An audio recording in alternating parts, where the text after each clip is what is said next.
want to talk about Geostorm. Yeah. Because I am a defender of Geostorm. I wrote a piece arguing that Geostorm doesn't get the credit it deserves. Right. Okay. Now, what was your experience of Geostorm? Because it is, I mean, it's all out there, the fact that it had its problems with reshoots and everything. But what was on the ground? What was your experience of Geostorm?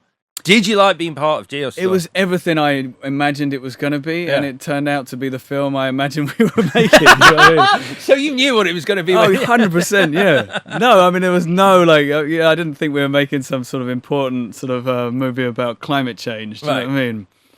But I did sort of love that it had a backbone in that sort of world, and it was saying something very specific about the sort of world that we lived in. But I was fully aware of what it was going to be, and that it was, it's called Geostorm. I mean, what do you think it's going to be? You know?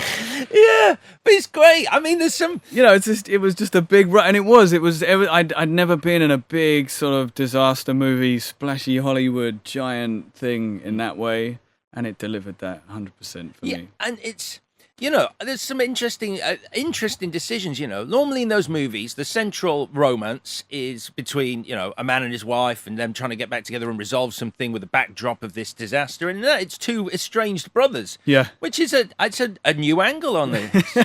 This is getting over their sibling differences to save the good of the planet. Yeah. Right. And, your relationship with them, Abby Cornish, your character's relationship with Abby Cornish in it. There were some great people in it. I mean, Ed Harris, who I'd worked with before, he was in the Peter Weir film.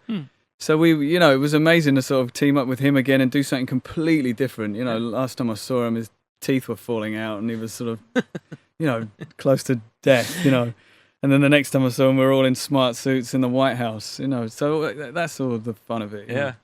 And Andy Garcia was in it, who I've always loved from afar, So it was fun to do something ridiculous with some really serious actors. You know what I mean? Yeah, that's true. You've got a really high caliber cast going. So there's a tidal wave coming now. Okay.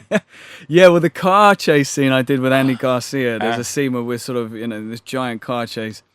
And as an actor, you fall for that stuff every time because you read it in the script and you're like, wicked, this is going to be amazing. We're going to shoot this car chase scene. It's going to be so thrilling. It's going to be amazing. I'm in there with Andy Garcia and Abby Cornish, and waves are coming in and lightning bolts are striking, and you sort of buy into the magic of it, And then of course the logistics of it was just pure hell, And we were stuck in this sort of gimbal car thing for 3 days. I think we shot that, where you're kind of like, you don't know what's happening. You're in a green screen box.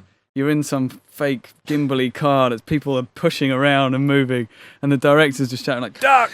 There's a lightning bolt coming from the left-hand side.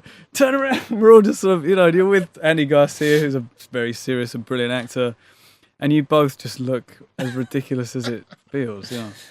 If it makes you feel any better, that car chase is my favourite scene in the movie. There you go. I'm glad, because it took 3 days. The bit where Abby Cornish spins it and then fires at the people chasing it. Yeah. I was going to do a full Steve Coogan Partridge in the end. She's like, but yeah, it's good. Looks great. Just a total nightmare to film it. Yeah, I bet.